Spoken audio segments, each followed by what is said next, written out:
সমস্ত ইঞ্জিনিয়ারিং কলেজগুলিকে এবার নির্দেশ দিয়েছে এআইসিটিই।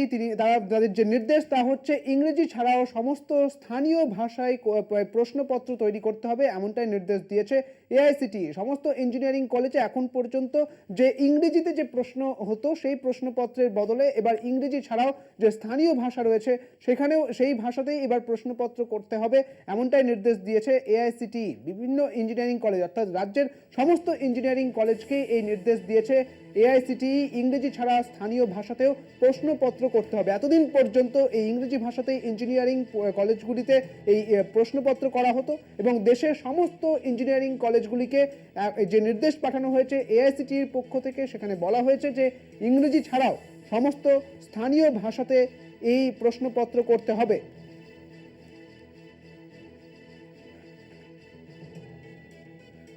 আমাদের সঙ্গে রয়েছেন আমাদের প্রতিনিধি শুভঙ্কর মণ্ডল। শুভঙ্কর, যে নির্দেশ দিয়েছে এআইসিটি সেখানে কি বলা হয়েছে?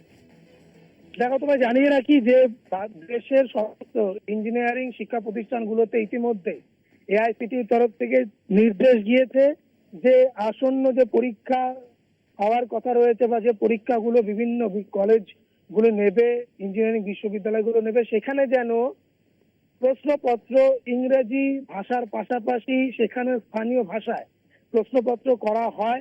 কেননা তোমায় জানিয়ে রাখি বা দর্শকদের জানিয়ে রাখি যে ইংরেজি প্রশ্নপত্র হলে আইসিটি যে সমস্যাগুলো সম্মুখীন হচ্ছে পড়ুয়ারা বলে মনে করছে, প্রচুর পড়ুয়া বা পরীক্ষার্থী তারা কিন্তু নিজস্ব যে স্থানীয় ভাষা তাতে প্রশ্নপত্র না হওয়ায় সেই ভাষাতে পড়াশোনা করলেও যখন দেখা যাচ্ছে ইংরেজিতে প্রশ্নপত্র হচ্ছে সেই প্রশ্ন বুঝতে পারছেন না, ফলত উত্তর জানা সত্ত্বেও তারা কিন্তু সেই প্রশ্নের উত্তর দিতে পারছেন না।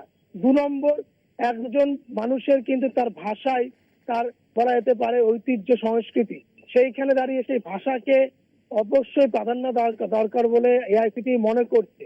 3, যদি সে স্থানীয় ভাষা নিয়ে পড়াশোনা করতে না পারে তাহলে অনেক ক্ষেত্রেই কিন্তু এই ইংরেজির ব্যারিয়ার বা ইংরেজি পড়াশোনার জন্য কিন্তু পড়ুয়ার মনে অনেক ক্ষেত্রে ভয় তৈরি হয়, যার জন্য কিন্তু ড্রপ আউট রেট বেড়ে যায়।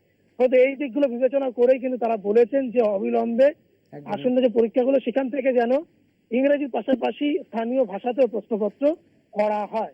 একদমই ধন্যবাদ শুভঙ্কর, তুমি আমাদের সঙ্গে ছিলেন আমাদের প্রতিনিধি শুভঙ্কর মণ্ডল।